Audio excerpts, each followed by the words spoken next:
Assalamualaikum warahmatullahi wabarakatuh dan salam sejahtera. Anda bersama dengan saya Dr. Azam Adam dalam perkongsian ilmu kesihatan seperti biasanya. So malam ni saya nak sentuh topik yang ada kaitan dengan makanan. Makanan yang sebenarnya sedap, menjadi ramai orang minat minuman atau makanan ni, iaitu daripada sumber soya. Ada beberapa fakta yang ingin saya luruskan juga. Kita panggil fakta atau ataupun kita panggil mitos. So malam ni saya harap anda semua yang mendengar yang mungkin belum ada info berkenaan dengan susu soya ni sihat ke atau tak sihat. Itu yang kita nak bincang malam ni, insya-Allah. Okey. So, topik malam ni adalah soya. Adakah baik atau tidak untuk pesakit kanser? Okey. Adakah soya boleh menyebabkan kanser, atau soya ni adalah makanan yang perlu dipantang, dijauhkan kepada pesakit kanser. Baik. So sebelum kita nak terus ke topik, saya nak bagi anda pemahaman sedikit bahawa soya ni adalah termasuk dalam dalam keluarga legumes. Legumes ni adalah kita panggil edible beans, kekacang yang boleh dimakan. Okey. Soya ni kalau dibandingkan dengan semua kacang-kacang, legumes, beans dengan lentils ni, adik-beradik dia, soya ni dia juara, dia champion. Champion apa?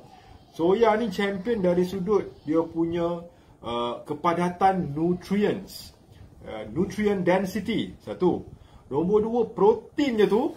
Protein dalam soya ni masuk kategori complete protein. Protein yang lengkap. Sebab itu banyak kalau anda perasan, pengganti susu haiwan dalam bentuk powder kan. Powder-powder yang dijual di farmasi ke di mana tu, kalau anda tengok di label belakang, mereka banyak menggunakan soya. Sebab memang soya ni sumber proteinnya complete. Complete atau lengkap bermaksud apa? Dalam soya mengandungi 9 essential amino acid. Maksudnya amino acid ni adalah macam batu bata lah, adalah macam puzzle yang berbentuk protein. So dia ada 99 dia ada. Essential protein maksudnya essential sumber yang badan kita tak dapat hasilkan. Kita memerlukan sumber daripada luaran, daripada diet kita. Jadi dalam soya lengkap 99 essential amino acid atau protein yang badan kita perlukan. Sebab itu ianya sebenarnya satu makanan yang cukup sihat, yang sering dimomokkan tidak sihat. Okey, so kita kupas sikit malam ni. Right.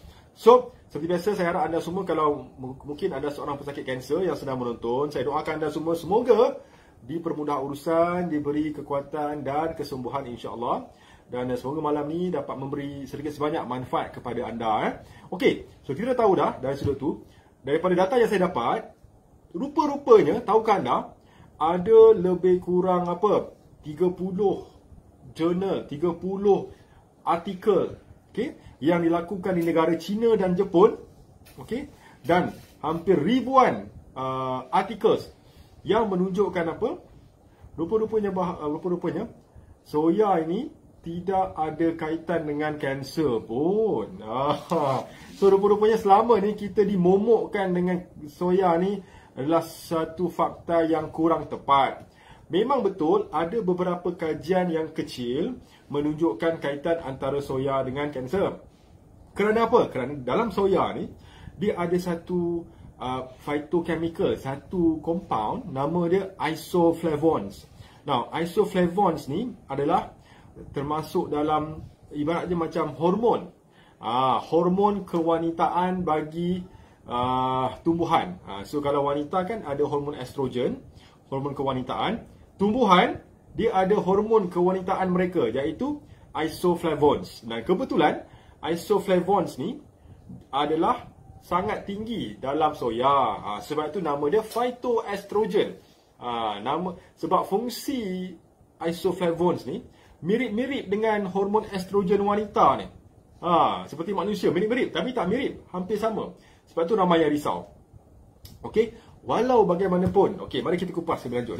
So kalau ikut data yang saya dapat telusuri, belum ada kajian konklusif yang mengatakan soya akan menyebabkan kanser.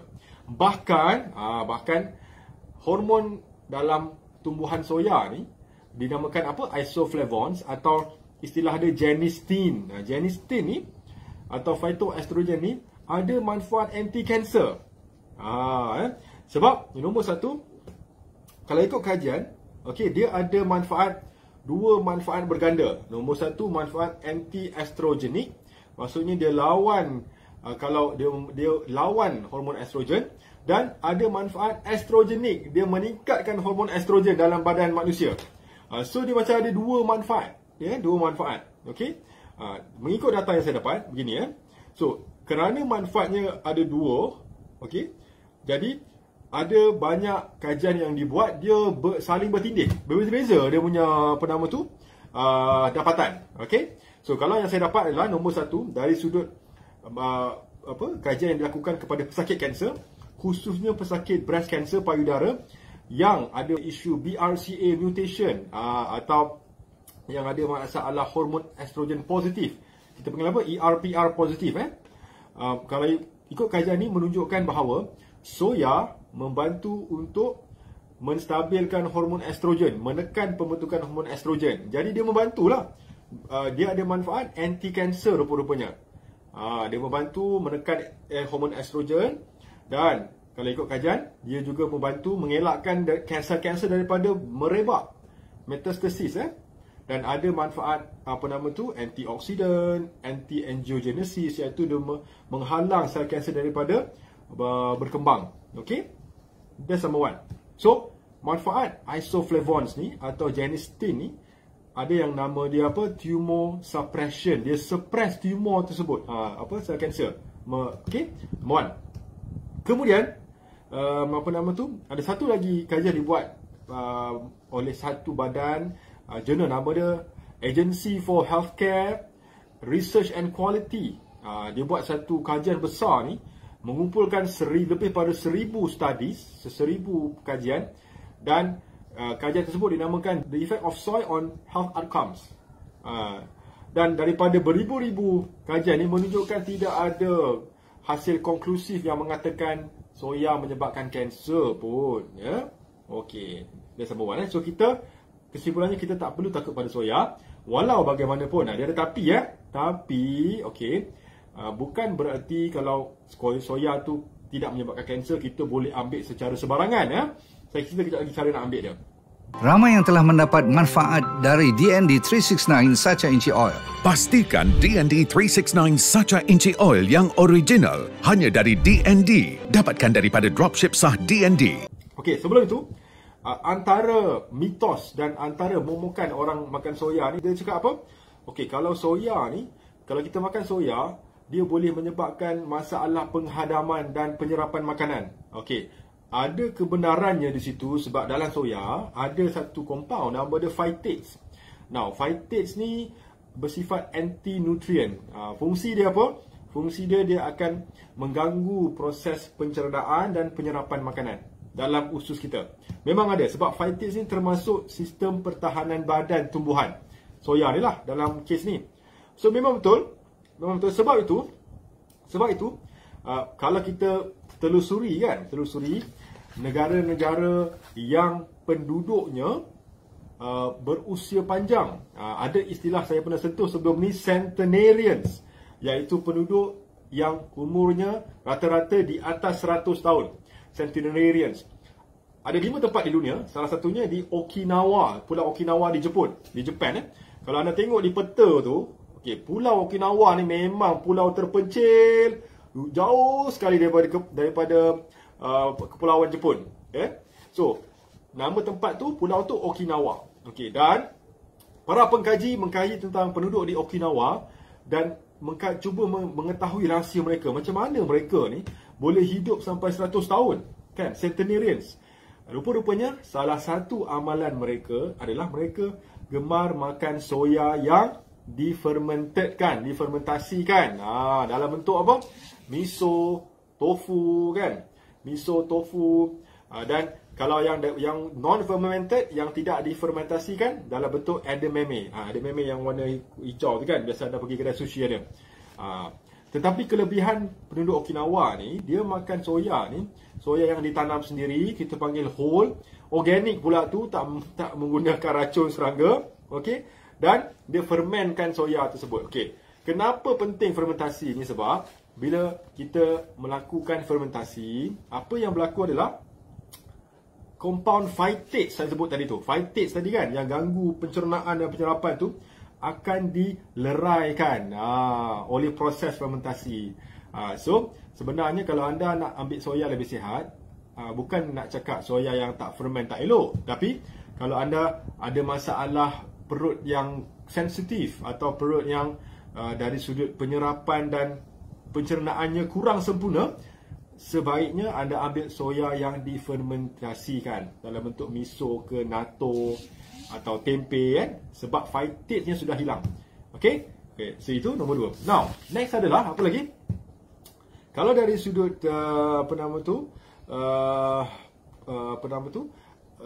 nutrien daripada soya ni, sebenarnya kalau soya ni adalah pengganti kepada daging haiwan yang terbaik ya.